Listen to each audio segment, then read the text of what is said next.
তবে এই বিতর্কের অবসান যেদিন অন্তর্বর্তীকালীন সরকারের উপদেষ্টারা শপথ নিলেন তার আগেই হতে পারত, বিশেষ করে 6 বা 7 আগস্ট। কিন্তু অন্তর্বর্তীকালীন সরকারের উপদেষ্টারা সংবিধান মেনে এবং রাষ্ট্রপতির হাতে শপথ নিয়ে মূলত ওই বিতর্কের আর অবসান হওয়ার সুযোগটা সৃষ্টি করতে দেয়নি। আমি এর পুরোপুরি দায়ভার অন্তর্বর্তীকালীন সরকারের প্রধান উপদেষ্টা ডক্টর মোহাম্মদ ইউনূস এবং উপদেষ্টা পরিষদে যারা ছিল তাদেরকে দিতে চাই, এবং এনসিপিকেও দায় নিতে হবে।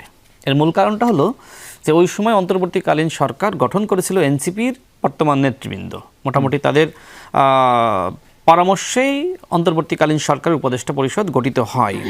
দেখেন, নাহিদ ইসলামরা পরবর্তীতে অনেক কথা বলেছে রাষ্ট্রপতির পদত্যাগের ব্যাপারে। শুধু দায় নেবে, বিএনপি একটা বড় ফ্যাক্টর ছিল না, জামাত বড় ফ্যাক্টর ছিল না, এনসিপি তো তখনও হয়ই নাই। আচ্ছা দেখেন, গণ অভ্যুত্থানের যদি এক দফার ঘোষক বলেন কে ছিল? নাহিদ ইসলাম ছিল, এবং আসিফ মাহমুদের গুরুত্বপূর্ণ ভূমিকা ছিল। ওই সময় ছাত্ররা যা চেয়েছে এদেশের জনগণ বলেন, রাজনৈতিক দলগুলো বলেন, সেটি মেনে নিয়েছে। তাদের আহ্বানে এদেশের মানুষ রাজপথে নেমেছিল, দলগুলো রাজপথে নেমেছিল। ওই সময়কার যে বাস্তবতা, ওই বাস্তবতায় নাহিদ ইসলামরা, আসিফ মাহমুদরা যা বলেছে সেটি হয়েছে।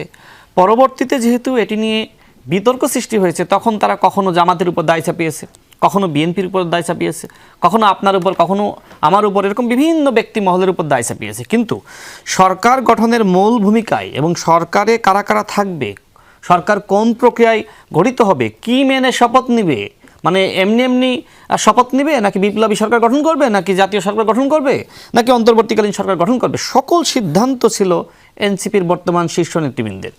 এক্ষেত্রে তারা হয়তো এখন দায় এড়ানোর জন্য নানান ধরনের মন্তব্য তারা করবে। দেখেন, তারা যে রাষ্ট্রপতিকে মেনে শপথ নিল তার হাতে, এবং যে সংবিধান মেনে শপথ নিল, পরবর্তীতে 6 মাস পরে তারা যদি মনে করে যে এই খেলা আমার ভালো লাগতেছে না, আমি আর খেলবো না, সেটা কি হয় নাকি?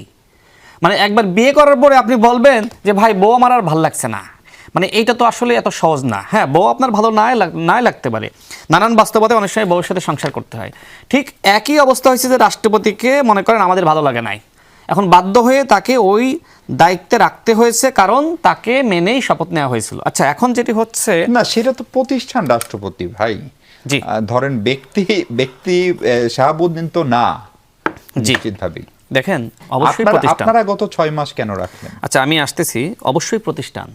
কিন্তু মনে করেন যে 6 মাস পরে, অন্তর্বর্তীকালীন সরকার গঠিত হওয়ার 6 মাস পরে জামাত এবং এনসিপি দাবি করলো যে এখন বিপ্লবী সরকার গঠন করতে হবে, এখন শহীদ মিনারে গিয়ে শপথ নিতে হবে, এখন রাষ্ট্রপতিকে সরিয়ে দিতে হবে, এখন নতুন সংবিধান তৈরি করতে হবে। তো ওই সময় যদি রাষ্ট্রপতিকে সরিয়ে দেওয়া হতো, কি হতে পারত? নিশ্চয়ই আপনি খেয়াল করে থাকবেন যে প্রশাসনকে কিভাবে জামাতিকরণ করা হয়েছিল। বিভিন্ন বিশ্ববিদ্যালয়ের ভিসি হিসেবে জামাতের পরামর্শে, শিবিরের পরামর্শে নাহিদ ইসলামরা কাদেরকে নিয়োগ দিয়েছিল, ডিসি নিয়োগে কারা এসেছিল, গণমাধ্যমে সংবাদ প্রকাশিত হয়েছে যে নির্বাচনের আগে যে রদবদল হয়েছিল, ডিসি বলেন, এসপি বলেন, ওসি বলেন, এগুলো অধিকাংশই মূলত জামাতের তালিকা ছিল। ডক্টর মোহাম্মদ ইউনূস নির্বাচনের বিপক্ষেই ছিলেন, এবং যখন কিছু মানুষজন বলছিল যে স্যার আপনাকে 5 বছর থাকতে হবে, তখন তার কথাবার্তাগুলো মোটামুটি বিএনপির বিরুদ্ধেই যাচ্ছিল, নির্বাচনের বিরুদ্ধেই যাচ্ছিল। তিনি ভাবছিলেন যে হ্যাঁ, আমি হয়তো একটু চেষ্টা করলে আরও 5 বছর থাকতে পারবো। অনেকে এখন বলছে যে তাহলে কি বিএনপি ডক্টর মোহাম্মদ ইউনূসকে রাষ্ট্রপতি হিসেবে বেছে নেবে? দেখেন, আমারও তো আসলে বিএনপি শীর্ষ নেতৃবৃন্দের সাথে কাজ করার সুযোগ হয়েছে, তাই না? ব্যাপারে সোচ্চার ছিলাম, কারণ আমি তথ্যগুলো পাচ্ছিলাম। অন্তর্বর্তীকালীন সরকারের 3 জন উপদেষ্টা নির্বাচনের ব্যাপারে অনেক সোচ্চার ছিলেন, একজন আসিফ নজরুল, একজন ওয়াহিদুদ্দিন মাহমুদ, আর একজন সালেউদ্দিন আহমেদ। যে কারণে দেখবেন এই 3 জনকে নিয়ে পরবর্তীতে এনসিপির নেতৃবৃন্দ ব্যাপকভাবে বিষোদ্গার করছিল, সমালোচনা করছিল, কারণ তারাও জানছিল যে এই 3 জন বলেছিল যদি ডক্টর মোহাম্মদ ইউনূস নির্বাচন না দেয় সেক্ষেত্রে আমরা প্রয়োজনে পদত্যাগ করব। এরকম নানান ধরনের ইস্যু ছিল। আমি সর্বশেষ বলি যে রাষ্ট্রপতি এখন মানে এখনো পর্যন্ত যিনি আছেন, দেখেন বিএনপি অতীতে রাষ্ট্র চালিয়েছে, বিএনপি জানে কখন কি সিদ্ধান্ত নিতে হবে। এখন জামাত ইসলাম এমন একটা সময় গিয়ে দাবি করেছিল, ওই সময় যদি আসলে মানে জামাত ইসলাম বা এনসিপির দাবিটা মানে এনিহাও পূরণ হতো, আমার কাছে মনে হয় যে ওই রাষ্ট্রপতি অবশ্যই জামাত এবং এনসিপির পরামর্শ নিয়োগ পেত। মানে আপনি বলছেন সরকার এখন বুঝে শুনেই শাহাবুদ্দিন সরকার যেহেতু মানে বিশেষ করে বিএনপি তো অতীতে রাষ্ট্র চালিয়েছে, তাদের অভিজ্ঞতা আছে। জামাত সবসময় হটকারিতা করে, আর বিএনপি চায় রাষ্ট্রের স্থিতিশীলতা। সুতরাং বিএনপি জানে যে কখন কি সিদ্ধান্ত নিতে হবে। একদম পরিষ্কার। জামাতের এটা একটু এই লাইনটা শেষ করতে হবে। জামাতের পরামর্শে যদি বিএনপি কখনো সিদ্ধান্ত নিত, তাহলে ওইটা আসলে যতটা না বিএনপির জন্য ক্ষতির হতো, তার থেকে বেশি দেশের জন্য ক্ষতির হতো। অর্থাৎ এখন যদি রাষ্ট্রপতি পদত্যাগ করে, এটা এই সময় রাষ্ট্রপতি পদত্যাগ করলে রাষ্ট্রের কোনো ক্ষতি আসলে হবে না। এখন যথার্থ সময়, এখন আজকে স্বরাষ্ট্রমন্ত্রীর বক্তব্য শুনেছেন, হ্যাঁ রাষ্ট্রপতি তো তিনি পদত্যাগ চাইলে করতেই পারেন, তিনি অসুস্থতা দেখিয়ে বা তার নিজের ভাল লাগছে না, তিনি পদত্যাগ করতেই পারেন। এইটা নিয়ে আমি মনে করি জামাত এনসিপি খুব বেশি খুশি হওয়ার সুযোগ নাই যে আমাদের দাবিতেই সব পূরণ হয়ে যাচ্ছে। জি, রাশেদ খানকে তো আমি সারওয়ার তুষার, এই পুরো রাষ্ট্রপতির পদত্যাগ না করা, এই ইন্টারিমের 18 মাসের তার যাবতীয় দায়-দায়িত্ব আপনাদের উপরে রাশেদ খান সাহেব চাপালেন। আপনারা কি বলবেন? মানে আপনারা তো চিফ জাস্টিসকে সরিয়েছেন, আমার মনে আছে, বিশ্ববিদ্যালয়ের ভিসিদেরকে সরিয়েছেন, তখন কেন রাষ্ট্রপতিকে সরালেন না, সেটি একটি প্রশ্ন। এবং দ্বিতীয় প্রশ্ন হচ্ছে, রাষ্ট্রপতির পদত্যাগ এত বড় ইস্যু কেন হচ্ছে? এই রাষ্ট্রপতির তো পদত্যাগ করারই কথা ছিল। আপনাকে ধন্যবাদ। শেষে যে কথাটা বললেন এটা ইম্পর্টেন্ট। তার তো পদত্যাগ করারই কথা ছিল। এবং গণ অভ্যুত্থানের আমি বলবো যে এটা একটা যদি ডিফল্ট বলেন, সেটা হচ্ছে যে তাকে 5 অগাস্টে তাকেও আপনার বঙ্গভবন থেকে বিতাড়িত করা হয় নাই। তিনিও বিমানে চলে পালিয়ে যেতে পারতেন। তখন আমাদের মাননীয় স্বরাষ্ট্রমন্ত্রীর বিখ্যাত সাংবিধানিক ধারাবাহিকতার কি হতো সেটা অবশ্য আমার জানা নাই।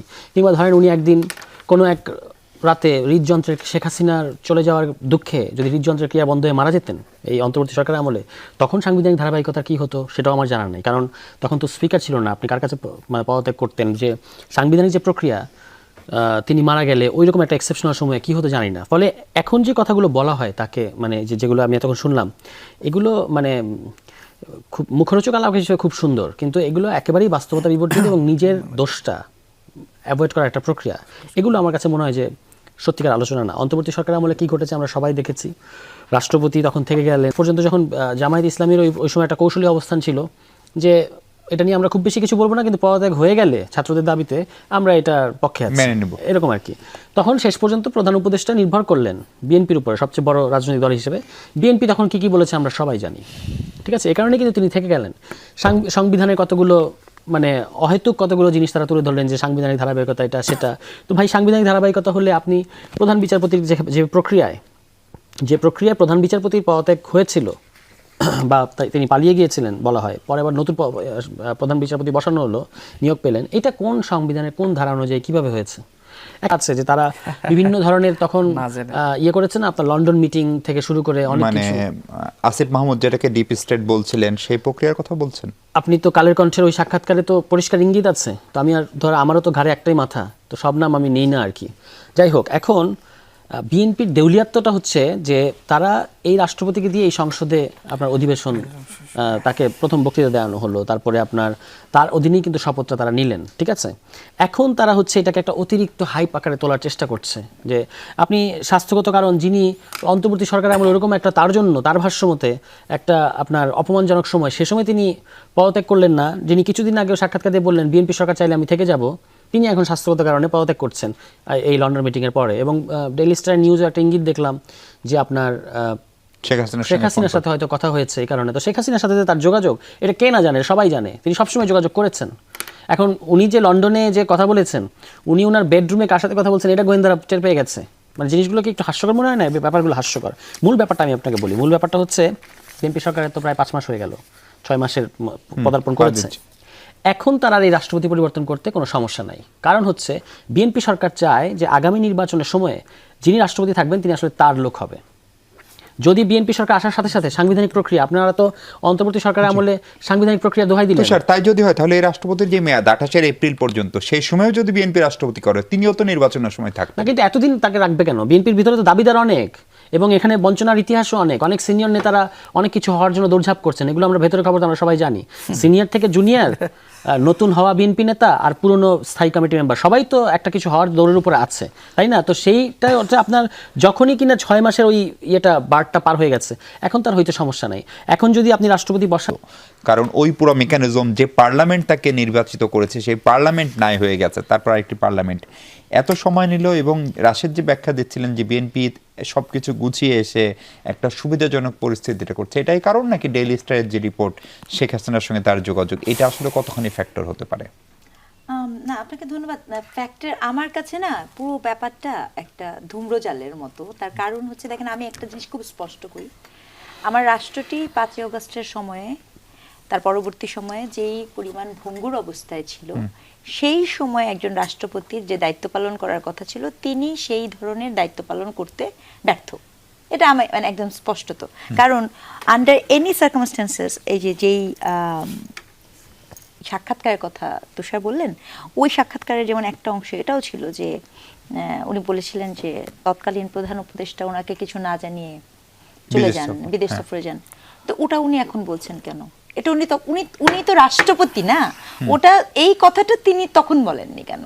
আর তাতেই তো বোঝা যায় যে উনার রাষ্ট্রপতি হওয়ার পুরো ব্যাপারটা একটা পদ ধরে রাখা ছাড়া আর তো কার্যত উনার কোনো ধরনের রাষ্ট্রীয় সাংবিধানিক কোনো ক্ষমতার মধ্যেই তিনি নেই। তাহলে ইদার ওয়ে তিনি তার ক্ষমতা ব্যবহার করতে পারছেন না, তাহলে ক্ষমতার পদে কেন আছেন? একটা উত্তর আছে, যেটা বলা হয়েছে যে সাংবিধানিক শূন্যতা, বাধ্যবাধকতা, সেটার জন্য হয়েছে কিনা। এটাও সত্য যে সাংবিধানিক বাধ্যবাধকতা খুব গুরুত্বপূর্ণ। আমরা এটা বলতে পারবো না, আমি অন্তত আমার জায়গা থেকে বলতে পারবো না। কারণ একটা রাষ্ট্র যখন আমি একটা ব্যবস্থা এর সাথে বলবো, আমার যে প্রেসক্রিপশন আর কি, মানে আমার যে ডেকোরাম, সেটা আমাকে ফুলফিল করতে হবে। তাহলে কি ব্যাপারটা এরকম? কিন্তু আরো একটা কথা বলি, যেই জুলাই সনদের কথা বলা হয়েছে, সেখানেও কিন্তু রাষ্ট্রপতির ক্ষমতাটাকে বৃদ্ধি করার কথা বলা হয়েছে, যদি আমি ভুল না করি, তাই না?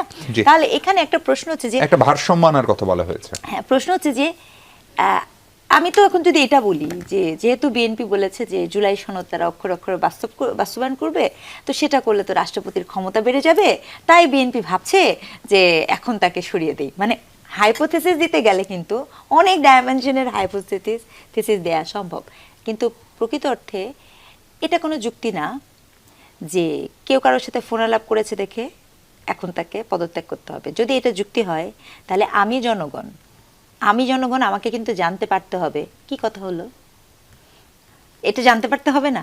কারণ বা তার ভিতরে আমার রাষ্ট্রের বিরুদ্ধে কিছু ছিল কিনা এটা হতে হবে না। কারণ আমি যতটুকু জানি যে মনে করেন বাংলাদেশের বিভিন্ন মানুষজন তো আর বাংলাদেশে অবস্থান করছে, যদিও এসব বলা নিষেধ বা কিছু, কিন্তু দেখা যায় যে উনি তো অনেকেই নাকি ফোন করেন, লোকমুখে শোনা কথা। তো তাহলে কি এখন আমি সবাইকে ওরকম ধরে ধরে তার যে যাই পদে আছে তাকে সরাই দেবো? এরকম কি কোনো আইন জারি হয়েছে? এরকম তো আমরা জানি না। তাহলে এটাও কিন্তু আর একটা গুরুত্বপূর্ণ বিষয়।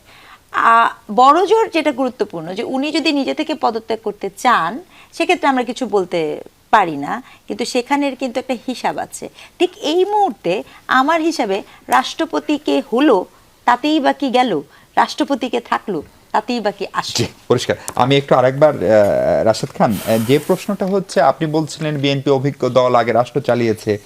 বিএনপির রাষ্ট্রপতি যদি আমরা দেখি, যারা রাষ্ট্রপতি হয়েছেন তাদের একটা বড় অংশেরই বিদায়টা সুখকর হয়নি। ডক্টর বদরুদ্দোজা চৌধুরীর কথা বলতে পারি, যিনি একদম বিএনপির প্রতিষ্ঠাতাদের একজন, জিয়াউর রহমান প্রথম তাকে প্রতিষ্ঠাতা মহাসচিব। আবার ধরেন পেশাজীবীর ভিতর থেকে প্রফেসর ডক্টর রিয়াজউদ্দিন, যিনি শিক্ষক সমিতির শীর্ষ নেতা ছিলেন, বড় নেতা ছিলেন, তার আমলে 111 হলো, ফলে সেটিও ভালো হয়নি। ফলে এই অবস্থায় নতুন রাষ্ট্রপতি নির্ধারণের ক্ষেত্রে আপনাদের বিবেচ্য কি? অনেকের নাম শোনা যাচ্ছে, একজন সাবেক সচিবের নাম শোনা যাচ্ছিল, নাসিমুল গনি, আমরা যতদূর জানি তিনি হচ্ছেন না। বা ডক্টর খলিলুর রহমানের ভাই পররাষ্ট্রমন্ত্রী যিনি এখন, ফজলুর রহমান, তিনি সাবেক আমলা, তার কথা শোনা যাচ্ছে। সাবেক শিক্ষক অধ্যাপক প্রফেসর মাহবুবুল্লাহ, তার কথা শোনা যাচ্ছে। আর বিএনপির স্ট্যান্ডিং কমিটির মির্জা ফখরুল থেকে শুরু করে ডক্টর মঈন খান, ডক্টর ওসমান ফারুক, অসংখ্য সিনিয়র নেতা রয়েছেন। ফলে আসলে বিএনপি এবার রাষ্ট্রপতি নির্বাচনে কোন পথে হাঁটবে? দেখেন, আমাদের মাননীয় প্রধানমন্ত্রী, তিনি যে মন্ত্রী পরিষদ গঠন করেছেন, তারা তো সবাই মোটামুটি ভালো ফাংশন করছে, এবং তিনি যে বিনয়ের সংস্কৃতি বাংলাদেশে চালু করেছেন, নিজে আন্তরিক এবং অনেক ছোট বিষয়গুলো তিনি মানুষকে ভালো ফাংশন করছে আপনি বলছেন? আমি সবাই যে একযোগে ভালো ফাংশন করবে এরকম না। 10 জন মানুষের ভিতরে 2 জন মানে স্বাভাবিকভাবে একটু কম ফাংশন করতে পারে, 8 জন ভালো করতেছে, অধিকাংশ মন্ত্রীরাই তো ভালো করতেছে। অর্থাৎ অধিকাংশ মন্ত্রীদের বিরুদ্ধেই মানে আপনি কোনো অভিযোগ উত্থাপন করতে পারবেন না। বরং হ্যাঁ, 2-1 জনকে নিয়ে নানান ধরনের বিতর্ক আসছে, এটা সত্য। বাট অধিকাংশ মন্ত্রী ভালো করছে। তো যাই হোক, আমি যে কথা বলছিলাম, মাননীয় প্রধানমন্ত্রী যেভাবে দেশ পরিচালনা করছেন, আমার মনে হয় যে তিনি সঠিক সিদ্ধান্ত নেবেন এবং বিএনপির যারা নীতি নির্ধারণী মহল রয়েছেন তাদের অনেকেই মূলত রাষ্ট্রপতি হওয়ার একটা প্রত্যাশা স্বাভাবিকভাবে থাকেই। এখনও পর্যন্ত যাদের নাম শোনা গেছে তারা সবাই যোগ্য। সুতরাং এই যোগ্যদের মধ্য থেকে যাকেই নেওয়া হোক না কেন, আমি মনে করি যে তিনি দেশের এবং জনগণের কল্যাণে কাজ করতে পারবেন এবং যোগ্য অভিভাবক হিসেবে তিনি ভূমিকা রাখতে পারবেন। এবং তিনি হয়তো বিএনপির রাজনীতির সাথে সম্পৃক্ত ছিলেন, কিন্তু রাষ্ট্রপতি হওয়ার পরে তিনি তো আসলে আমাদের এবং স্পিকার এই মুহূর্তে যেভাবে ভূমিকা রাখছেন, আমাদের ডেপুটি স্পিকার যেভাবে ভূমিকা রাখছেন, আমি তো বিশ্বাস করি বিএনপি এমন কাউকেই দায়িত্ব দিবে যেটা ভোটের মাধ্যমে হবে অবশ্যই, তিনি ঠিক আমাদের স্পিকার সাহেবের মতনই তিনি ভূমিকা রাখবেন। তুষার যে অভিযোগটা করেছিল যে যিনি রাষ্ট্রপতি হবেন তিনি নির্বাচনের সময় যেহেতু তত্ত্বাবধায়ক ব্যবস্থা ফিরেছে তিনি তখনও সরকার প্রধান মানে রাষ্ট্রপ্রধান থাকবেন, এবং আপনার মনে আছে নিশ্চয়ই যে ইয়াজউদ্দিন সাহেবকে এক সময় কেউ কেউ ঠাট্টা করে ইয়েসউদ্দিনও বলতেন। আচ্ছা দেখেন, সেটি বলা হয় যে রাষ্ট্রপতির বাংলাদেশে পাওয়ার আসলে কম। পাওয়ার কম ঠিক আছে, কিন্তু ক্রাইসিস অনেক পাওয়ার, যেটা তো আমরা দেখলাম, তাই না? সংসদ থাকবে ফলে এরকম ইয়েসউদ্দিন টাইপের কেউ হবে নাকি পলিটিক্যাল কেউ হবে এটা বলা হয়ে থাকে, কিন্তু রাষ্ট্রপতি যেহেতু রাষ্ট্রের শীর্ষ ব্যক্তিত্ব, তাই না, প্রধান ব্যক্তিত্ব, সুতরাং তার পাওয়ার নাই, এটা আসলে ভুল। মানে বাংলাদেশের মানে সংবিধানে যে ধরনের পাওয়ার দেওয়া হয়েছে, হয়তো জনগণের প্রত্যাশা বা কোনো দলের প্রত্যাশা যে আরও একটু তাকে পাওয়ার দেওয়া হোক, কিন্তু এই পাওয়ারটা যাতে একচ্ছত্র না হয় সেটাও আমাদের খেয়াল রাখতে হবে। কোনো ব্যক্তি আসলে পুরোপুরি একদম মানে স্বেচ্ছায় যা ইচ্ছা তাই করবেন, সেই ক্ষমতা আবার ভালো না। মানে অতি গণতান্ত্রিক অবস্থা সেটিও ভালো না, মোটামুটি আপনার নিয়ন্ত্রণের মধ্যে থাকাই ভালো। আচ্ছা, আমি ওই বিষয়ে আসবো, তার আগে আরেকটু বলি। দেখেন, যেটা তুষার সাহেব বলছিলেন যে ওই সময় তো আসলে চিফ জাস্টিসকে সরিয়ে দেওয়া হলো, তাই না? তো রাষ্ট্রপতিকে কেন সরিয়ে দেওয়া হলো না, কে সরাবে? ওই সময় তো আপনারা সরকার গঠন করেছিলেন, আপনারা যেভাবে প্রধান বিচারপতিকে সরিয়ে দিতে ভূমিকা রেখেছিলেন, ওই সময় কি আপনারা বলেছিলেন আমরা রাষ্ট্রপতিকে সরিয়ে দিতে চাই? কোনো আন্দোলন করেছিলেন? কোথাও বলেছিলেন? নেভার, আপনারা করেননি। আপনারা একটা সময়ে গিয়ে আপনারা বলেছেন যে এখন আমরা রাষ্ট্রপতিকে চাই না, কিন্তু আপনারা কার কারণে হলো না জানো? কার কারণে হলো না? এই যে দাবি তো জানানো হলো ছাত্রদের পক্ষ থেকে, পরে এটা আপনাদের কারণে হয়নি, কারণ আপনারা আগেই তাকে সমর্থন দিয়েছিলেন, তার হাতে শপথ নিয়েছিলেন। আমি শেষ করি। সুতরাং আপনারা যার বৈধতা দিয়েছেন, এমন একটা সময়ে গিয়ে তাকে সরিয়ে দিতে চাচ্ছিলেন, ওই সময় তাকে সরিয়ে দিলে হয়তো একটা ক্রাইসিস সৃষ্টি হতে পারতো। আমি আগেই ক্লিয়ার করেছি যে একজন জামাতি রাষ্ট্রপতি হয়ে যেতে পারতো, তাই না? সুতরাং বিএনপি তো ওই ঝুঁকিটা নিবে না, যেহেতু এই রাষ্ট্রপতি শেখ হাসিনা। তার মানে বিএনপি যে কারণে বাধ্য হয়ে জুলাই সনদ মেনে নিয়েছে, সেই কারণে রাষ্ট্রপতিকে মেনে নিয়েছে। বাধ্য হয়ে জুলাই সনদ মেনে নেওয়ার প্রসঙ্গ তিনি যেটি বলেছেন তার বক্তব্যের অনেক ব্যাখ্যা আছে, তিনি পরবর্তীতে ক্লিয়ার করেছেন। দেখেন, জুলাই জাতীয় সনদে সেখানে নোট অফ ডিসেন্ট ছিল না।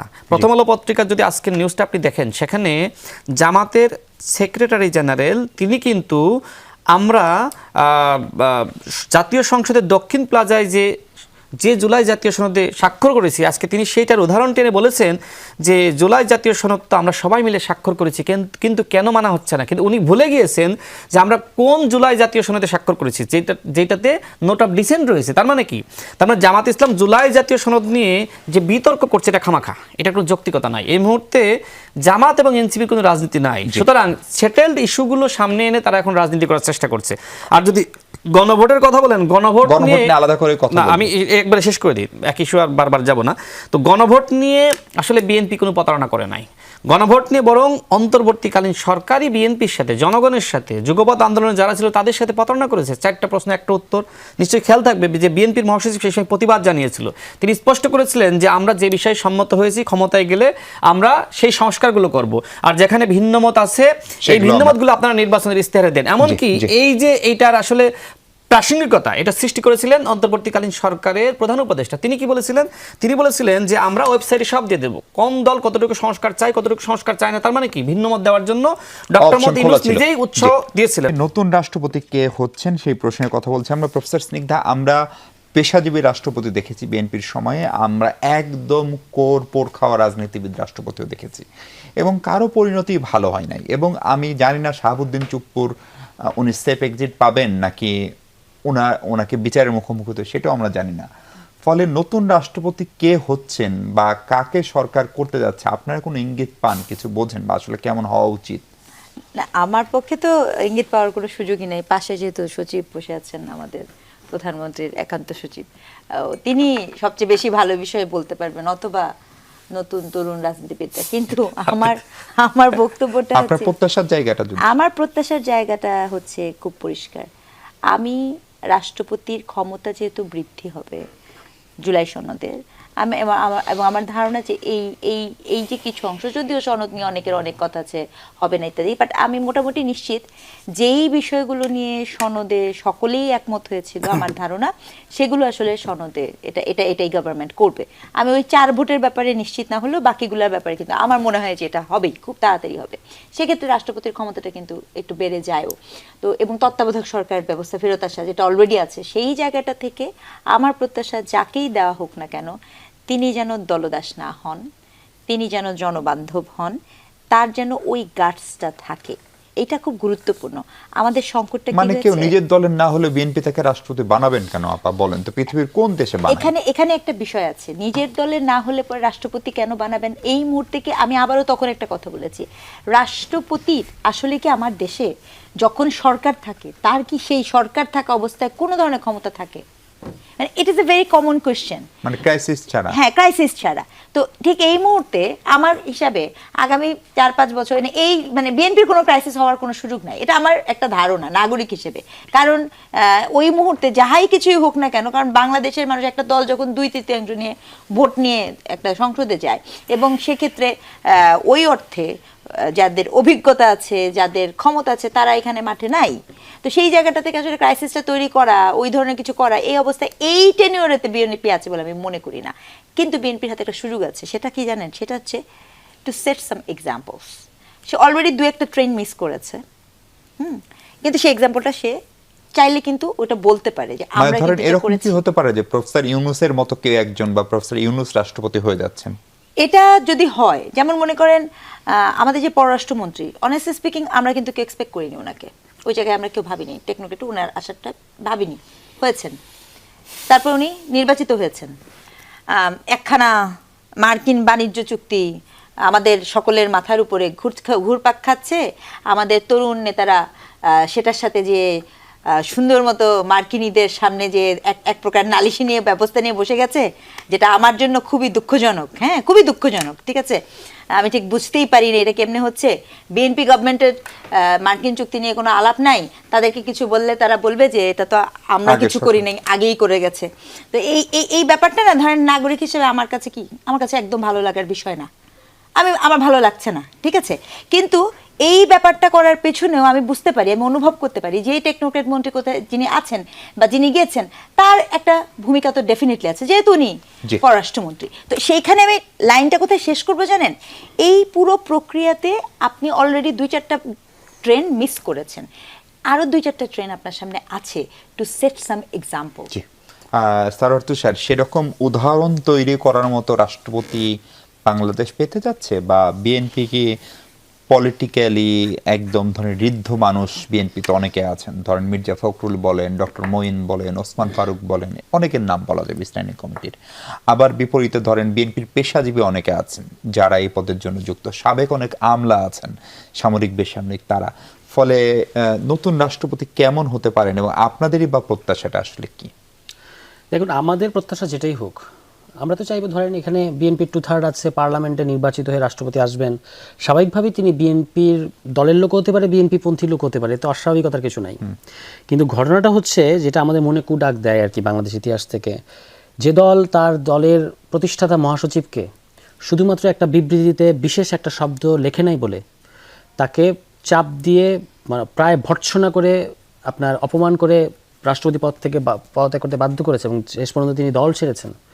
তো এখন ধরেন আমি ধরে নিলাম বিএনপির খুব বর্ষিয়ান কাউকেই দেওয়া হলো। বিএনপি তো এরকম আছেন, তো স্থায়ী কমিটিতে আছেন যারা খুবই বর্ষিয়ান এবং ঝানু রাজনীতিবিদ, তিনি যখন ওই চেয়ারে বসবেন, যেমন আমরা মাননীয় স্পিকারকে দেখতে পাচ্ছি, তিনি দলের মানুষ, স্থায়ী কমিটির লোক, কিন্তু যখন তিনি ওই চেয়ারে বসেছেন, একেবারে চেয়ারের না আমি বলছি একেবারে চেয়ারের যা ডিমান্ড সেটাই তিনি করছেন, নিউট্রাল থাকছেন, প্রফেশনাল থাকছেন, এটা আমরা দেখতে পাচ্ছি না। এরকম যদি কেউ রাষ্ট্রপতিতে করতে থাকে তখন বিএনপি না চাইলে কি তিনি করতে পারবেন কি না, বা এটাই হচ্ছে সবচেয়ে বড় প্রশ্ন আর কি। কারণ পরে আবার তো তার কাছে 2/3 অংশ আছে, সে তো চাইলে আবার পদত্যাগও করাতে পারবে চাপ দিয়ে, যেরকম স্বাস্থ্যগত কারণ তো লিখেই দেওয়া আছে, অসুস্থতা কিংবা স্বাস্থ্যগত কারণে কিংবা মানসিক বৈকল্য ইত্যাদি কারণ দেখিয়ে যে কোনো সময় তাকে সাংবিধানিক পদ্ধতিতেই তার বিদায় ঘটানো সম্ভব। ফলে রাষ্ট্রপতির এই যেহেতু দলের কাছেই পুরো যে ক্ষমতাটা রয়ে গেছে, ফলে আপনি যাকেই রাষ্ট্রপতি দেন তিনি আসলে কতটুকু দলের বাইরে এসে কিংবা ইম্পার্শিয়ালি মানে হেড অফ দ্য গভর্নমেন্ট এই হিসেবে কাজ করতে পারবেন বা হেড অফ দ্য স্টেট হিসেবে কাজ করতে পারবেন, এটা নিয়ে সন্দেহ আছে। কিন্তু যেটা জুলাই সনদে যে পরিবর্তনগুলোর কথা বলা হয়েছে, একটা ব্যালেন্সের কথা বলা হয়েছে, সম্ভবত বিএনপির 31 দফা তো এরকম আপনার আছে, মানে প্লেজ আছে যে তারা একটা ভারসাম্য করতে চায় রাষ্ট্রপতি এবং প্রধানমন্ত্রীর মধ্যে। সেটা যদি তারা সত্যিই করে তাহলে রাষ্ট্রপতি কিছু পরিমাণ কর্তৃত্ব থাকবে তার হাতে এবং তিনি তখন তার মতো করে কাজ করতে পারবেন। বরং সেটা করা আমি মনে করি যে দরকার। তারপরে আপনি রাষ্ট্রপতি বৈধ প্রক্রিয়া যাকে বসান, অসুবিধা নেই। রাশেদ খান, আপনি একটু আগে গণভোট নিয়ে বলছিলেন, আমি যতদূর মনে পড়ে যে বিএনপির নির্বাচনী যে ইশতেহার বা 31 দফা সেইখানে সংবিধান সংস্কারের কথা বলা ছিল, এখন সংশোধন করা হচ্ছে। তুষারদার আপত্তি বা বিরোধী দলের আপত্তি হচ্ছে সংবিধান সংস্কারই করার কমিশন করার কথা গণভোটের প্রসঙ্গে এসেছিল, 70% ভোট দিয়েছে। সংবিধান সংশোধন করলে আসলে কি সমস্যা হচ্ছে, অথবা সংস্কার করলেই বা সংশোধন না বলে এটাকে যদি আপনি সংস্কার করতেন তাহলে কি সমস্যা হতো? আচ্ছা দেখেন, বাংলাদেশে একটি গণ অভ্যুত্থানের মধ্য দিয়ে আওয়ামী ফ্যাসিবাদের পতন হবে, এটা তো মোটামুটি আমরা কেউ জানতাম না, তাই না? কোটা সংস্কার আন্দোলনকে কেন্দ্র করে যে আন্দোলনের নেতৃত্ব 18 সালে আমরা দিয়েছিলাম, সেই কোটা আবার ফিরে আসবে এটাও তো আমরা কেউ জানতাম না। আবার সেই 24 সালে কোটা আন্দোলন শুরু হলো, হাসিনা গুলি চালিয়ে মানুষ হত্যা শুরু করলো, শেখ হাসিনার পতন হলো। এরপর ইন্টারিম গভর্নমেন্ট গঠিত হলো, তারা জাতীয় ঐক্যমত কমিশন গঠন করলো। জাতীয় ঐক্যমত কমিশনই ছিল সংবিধান সংস্কার পরিষদ, অর্থাৎ একটা আলোচনা হয়ে গেছে। বিএনপি যে 31 দফা দিয়েছিল, সেই 31 দফার প্রথম দফা, যেটা গণ অভ্যুত্থানের পরবর্তীতে যে সরকার গঠিত হলো, সেই সরকার সেখানে দীর্ঘ 9 মাস ধরে আলোচনা করেছে। যে আলোচনাগুলো যদি স্বাভাবিক কোনো প্রক্রিয়ার মধ্য দিয়ে শেখ হাসিনার পতন হতো, তাহলে বিএনপি সরকার কিন্তু ওইটা করতে পারতো। এবং দেখেন, আমরা 9 মাসের আলোচনায় মোটামুটি সবগুলো দল একদম শতভাগ ঐক্যমতে আসতে পারি নাই। তার মানে এইখান থেকে মোটামুটি আমরা সবাই ক্লিয়ার যে আদৌ আসলে শতভাগ ঐক্যমতে আসা সম্ভবপর নয়। কারণ যেখানে এনসিপির আদর্শ হলো নতুন বন্দোবস্ত, জামাত ইসলামের আদর্শ হলো শরিয়া আইন, আর বিএনপি একটি মধ্যপন্থী দল যাদের আদর্শ জাতীয়তাবাদের রাজনীতি, তাই না? তো সেই জায়গায় আসলে কোনোভাবেই ঐক্যমতে আসা সম্ভবপর নয়। এনসিপি এখন নতুন নতুন অনেক কথা বলতেছে, আবার জামাত ইসলাম আবার মাঝে মধ্যে শরিয়া আইন থেকে বের হয়ে যেতেছে, এক পা ঢুকতেছে এক পা বের করতেছে।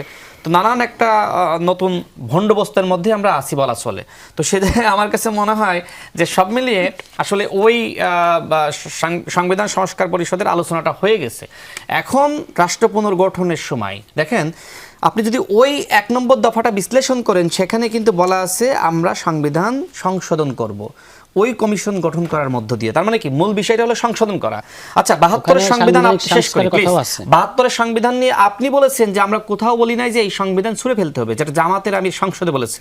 তার মানে 72 সংবিধানে আমি ধরলাম, সেই সংবিধানে যতটুকু আপনার ভাল লাগে না বা হাসিনা যতটুকু সংশোধন করেছে ফেলিয়ে দেন, আলোচনার ভিত্তিতে, প্রবলেম তো নাই। কিন্তু আপনি বলছেন এই মুহূর্তে, আপনি মূলত বলছেন যে সংস্কার পরিষদ গঠন, কিন্তু আপনার বক্তব্যের মধ্যে আপনি বলছেন নতুন সংবিধান, যেটা অনেকের বক্তব্যের মধ্য দিয়েই বোঝা গেছে। এখন বিএনপি তো যেখানে স্বাধীনতার ঘোষক শহীদ প্রেসিডেন্ট জিয়াউর রহমান, আচ্ছা যে প্রক্রিয়ার মধ্য দিয়েই 72 সংবিধান হোক না কেন, এই সংবিধান মেনেই বিএনপি ক্ষমতায় ছিল, এই সংবিধান মেনেই আওয়ামী লীগ ক্ষমতায় ছিল, তাই না? জামাত ইসলাম বিএনপির ক্ষমতার পার্ট ছিল, তার মানে ওই সংবিধানটা এস্টাবলিশ হয়ে গেছে। আপনি যে সংবিধান মেনে ক্ষমতায় ছিলেন, সেই সংবিধান তো আপনি ফেলে দিতে পারেন না। ওই সংবিধানে শেখ হাসিনা 16 বছরে যতটুকু, কিন্তু সংশোধন করতে পারেন, হ্যাঁ সংশোধন করতে পারেন, যতটুকু শেখ হাসিনা বিতর্কিত করেছে, বা 72 সংবিধানও আপনার পরিবর্তন দরকার, আপনি এখন সংশোধন করেন। কিন্তু আপনি এখন নতুন সংবিধান চাচ্ছেন, তো বিএনপি তো নতুন সংবিধান চায় না। এর কারণটা হলো যে আমি এটা একটু শেষ করে দিই, 1 মিনিটে আপনাকে আরেকটা প্রশ্ন করতে চাই, এটা 1 মিনিটে শেষ করে দিই, তারপর প্রশ্ন করেন। হ্যাঁ 30 সেকেন্ডে শেষ করি। এখন জামাত ইসলামের যেহেতু 71 দায় আছে, তারা ইনিয়ে বিনিয়ে কৌশলে নতুন সংবিধান তাদের লাগবেই লাগবে, যাতে করে তারা, এই যে জামাতের একজন নেতার বক্তব্য আমি শুনলাম একটা টক শোতে বলছে 24-এর মধ্য দিয়ে 71 শেষ হয়ে গেছে। আমি সময় টেলিভিশনে জনাব আতিক সাহেবের বক্তব্য, যিনি রেগুলার টক শোতে আসেন, যমুনা টেলিভিশনে আজকে 9টার শোতে ছিলেন, তিনি বলেছেন তার মানে কি, তাদের বক্তব্য যদি বিশ্লেষণ করেন এখানে স্পষ্ট যে 71কে এনিহাও মাইনাস করতে হবে, 71কে ভুলিয়ে দিতে হবে, 71 কেন্দ্রিক যা কিছু আছে সবকিছু একদম দূরে ছেড়ে ফেলতে হবে। সুতরাং বিএনপি জামাতের এই ফাঁদে পা দিবে না। আপনাকে ছেড়ে দেব, তার আগে আরেকটা ইস্যুতে ছোট্ট করে জানতে চাই, গাজী নজরুল সাতক্ষীরা 4-এর সংসদ সদস্য, তাকে জামাত ইসলাম দল থেকে বহিষ্কার করেছে। সেটি নির্বাচন কমিশন এবং স্পিকারকে অবহিত করেছি, স্পিকার মহোদয় কালকে আসবেন। ফলে এই ভদ্রলোকের সংসদ সদস্য হিসেবে ভবিষ্যৎ কি, বা আপনারা আসলে কি দেখেন তার ভবিষ্যৎ? তিনি কি এমপি থাকবেন? এরকম নজির কিন্তু আছে, যেহেতু তিনি পদত্যাগ করেননি। আবার জামাত এখানে কোনো রাজনৈতিক কৌশল করলো কিনা, তাকে সংসদ থেকে পদত্যাগ না করিয়ে দল থেকে শুধু বহিষ্কার করলো? দেখেন, জামাত ইসলাম যদি চাই যে গাজী নজরুল ইসলাম, আচ্ছা তার আগে বলে নিই যে মানে আমাদের ভাগ্য ভালো যে তার নামটা কাজী নজরুল ইসলাম হয়নি। যদি হইতো তাহলে আমাদের জাতীয় কবির অবস্থা যে কি হইতো, কিচ্ছু হতো না। মানে না, এই নামটা এক ধরনের বাংলাদেশের যে বাস্তবতা, যেখানে ওই যে জাবের ইনকিলাব মঞ্চের নেতা, সে কি বলেছে শোনেন নাই, সে বলছে যে শহীদ উসমান হাদির কবর জাতীয় কবির মাজারের কাছে হওয়ার কারণেই জাতীয় কবিকে, তার কবরটা কোথায় মানুষ চিনেছে। তো এরকম অনেক বয়ান টয়ান সামনে আসতে ভাই, আপনি 1 মিনিটে হ্যাঁ, এই জন্য আমি বলতেছি। তো যাই হোক, তার নামটা গাজী নজরুল ইসলাম। দেখেন, আমরা ভাবছিলাম যে তার মনে একটা এই ধরনের ভিডিও, পরবর্তীতে আজকে মিডিয়াতে প্রকাশিত হচ্ছে যে অনেকগুলো ভিডিও অনেক মেয়ের সাথে।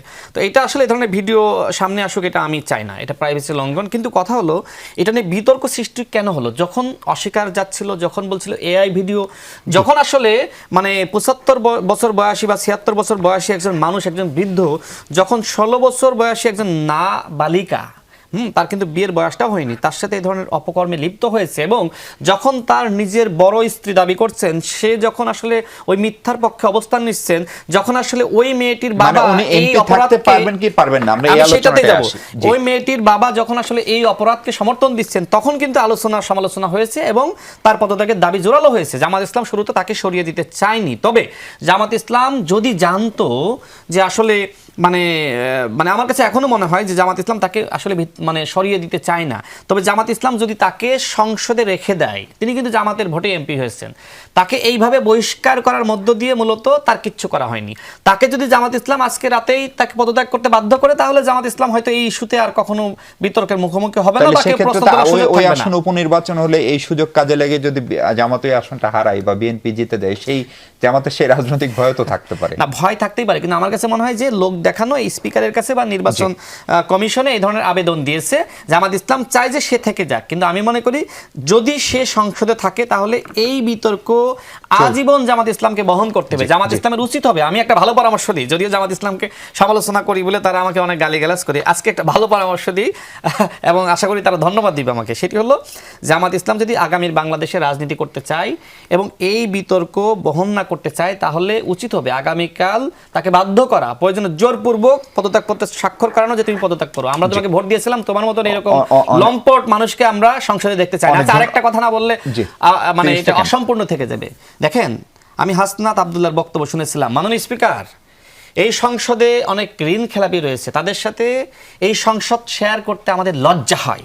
আমি দেখতে চাই যে আগামী অধিবেশনে হাসনাত আব্দুল্লাহ, নাহিদ ইসলাম কিংবা হান্নান মাসুদ বলে কিনা, মাননীয় স্পিকার, এই সংসদে অনেক লম্পট রয়েছে, মুক্তিযোদ্ধা নামদারি, যারা নাকি জামাতের মানে যে 1-2 মুক্তিযোদ্ধা আছে তাদের একজন, ওই লম্পটদের নিয়ে এইখানে সংসদ শেয়ার করতে আমাদের লজ্জা লাগে। দেখি আমাদের নতুন বন্দোবস্তের বন্ধুরা এই রাজনীতি করে নাকি আসলে নতুন ভণ্ডবস্তের রাজনীতি করে, সেটা আমরা দেখার জন্য অপেক্ষায় থাকি। অনেক ধন্যবাদ রাশিদ খান। প্রফেসর স্নিগ্ধা রেজওয়ানা, গাজী নজরুল সাহেব যিনি সাতক্ষীরা 4-এর সংসদ জামাত